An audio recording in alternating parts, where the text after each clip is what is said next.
Have you ever been in one of those meetings that just sucks the life out of your soul? It's just frustrating. You feel like you're wasting your time. I've been there.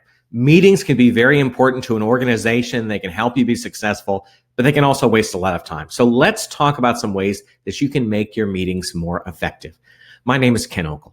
I'm a professional speaker. I talk to audiences about ways you can improve your performance on the job, and I pull from a professional background. That includes broadcast news, hurricane relief, and professional ballet. Now, I know, unusual combination, but get this. In each and every field, I had to perform at a high level every day under pressure. A lot of the times when we're talking about meetings, especially in-person meeting, I'm thinking about when we get back together after the pandemic, people go back to the office, they'll be meeting together once again. Often they can feel kind of long and boring and not very productive. And maybe these are standing meetings that happen every week. So you feel like I'm losing an hour every week going to this meeting that really doesn't accomplish much. And maybe when you're in the meeting or even afterwards, you're kind of scratching your head saying, well, what really happened? Maybe you discussed a bunch of stuff, but there was no next step, no resolution. It was nice. You liked the people you were with. Maybe there was some good coffee, but you just felt empty during the session. For this reason, I feel it is very important to make sure that your meeting has a goal, a purpose. Why are you all getting together? Because if it's just for generic stuff, nothing really important, maybe an email is a better way to get the information out rather than having everyone stop what they're doing, gather together, sit together, and not really accomplish much. What are some examples of goals or purposes for meetings you should be thinking about? The first one's updates. What's new? We're telling everyone how different parts of the organization are doing. This may help them work together better in the future. Got it. Great. Maybe it's preparation. You've got a big sale coming up. You want to make sure all parts of the organization can support it. Again, good idea. Maybe it's strategy. Our fourth quarter wasn't so good. How can we bounce back as soon as possible? And maybe you're having to handle some sort of unexpected issue, an opportunity, or something like that. When you try to make sure that your meeting can pass the test and fall into one of these categories, there's a better chance that it's going to be more effective, more successful, and people are going to feel like, oh, that was a good use of my time. Do you treat your agenda like an overstuffed carry-on bag on a discount airline? I've been there before in the aisle of a plane with that bag that maybe has a little more in it than it should. Well, do you do the same thing with your agenda, where you are just filling it up with all these great items? They may all be good, but can you get to them all? Are you shortchanging some of them? If you're not sure, make sure you're putting the most important things first. It's kind of like on a newscast. The most important stories I learned when I worked in TV, you put those first. That way, if someone goes long, like the weather person or the sports person, you can always cut the last story about a lemonade stand and nobody's going to feel too bad about that.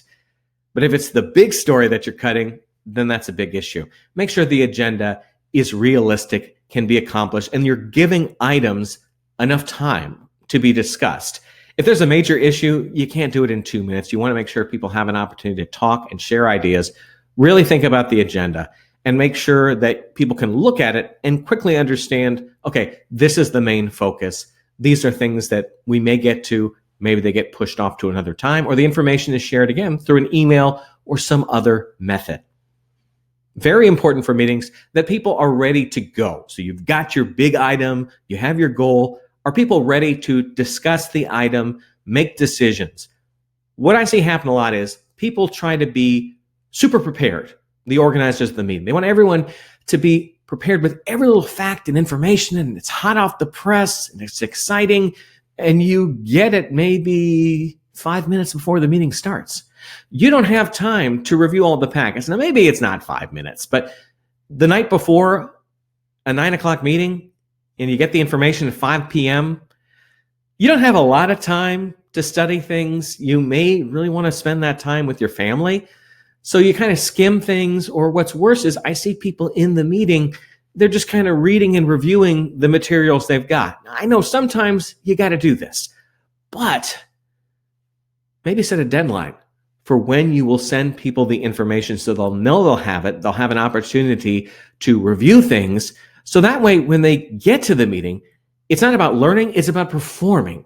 That they're going to be able to make informed decisions. They're not going to have to go through a packet of information to try to figure out what they be doing next. They're not having to educate other members about things because everyone will be on the same page. They'll know what's going on and they'll be able to perform.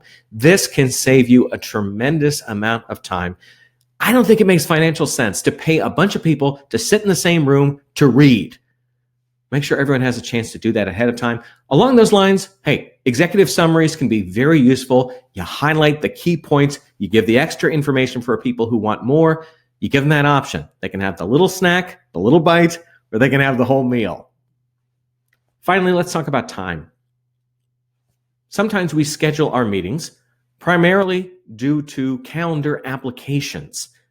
They give us increments of, let's say, 15 or 30 minutes. So we say, okay, it's more than 30, so I'll put 60. And then you fill that time, those 60 minutes, because you feel like if it's 60 minutes, I need to have it be 60 minutes. Don't think like that. A calendar app should not have that much control over you. If you have 40 minutes of material, okay, schedule the meeting for 60, but nobody is going to complain, I think, if the meeting ends early. If you got things done, the agenda wasn't too packed, people aren't going to be upset. They're going to be glad that they got some extra time. Versus often if a meeting is 60, it maybe goes a little long. Not because you had that much more material, but just because, it was on the calendar for 60 and, we got to talking. Really discipline yourself in terms of how long do you think you need, and it's okay if you want to wrap things up ahead of time. I hope you've enjoyed these tips and suggestions. Meetings are important, but if you can make them more effective and more efficient, I think you're going to get a lot more done and be a lot happier by the end of the day. Again, my name is Ken Okel. I'm a professional speaker. Want to find out more about me? Go to my website, kenokel.com. Hey, that is just like my name. Who would have thought? You can also email me at tvguy@kenokel.com. So what's the deal with the email? Okay. Years ago, when I worked in TV news, you'd be out in the public at a restaurant or something like that. Someone would recognize you and they want to say hi, but they wouldn't know your name. So they would see you and they would just yell out something random like, "Hey, TV guy." If you'd like to connect with me through the social channels, got a few of them listed there. All are under my name. On LinkedIn, if you send me a connection request, please note in the message where we first encountered one another, like in this presentation. That helps me know where you're coming from, because as you know, on LinkedIn, sometimes you get people who just want to send you a bunch of sales messages, generic messages. They don't even care about you. I'd rather not connect with them. I do want to connect with people like you who are interested in some of the things we're doing and some of the things we might be able to do together. Hope this has helped you today. Meetings are important. Make yours as good as possible with these actionable strategies. I'm Ken Okel. Take care.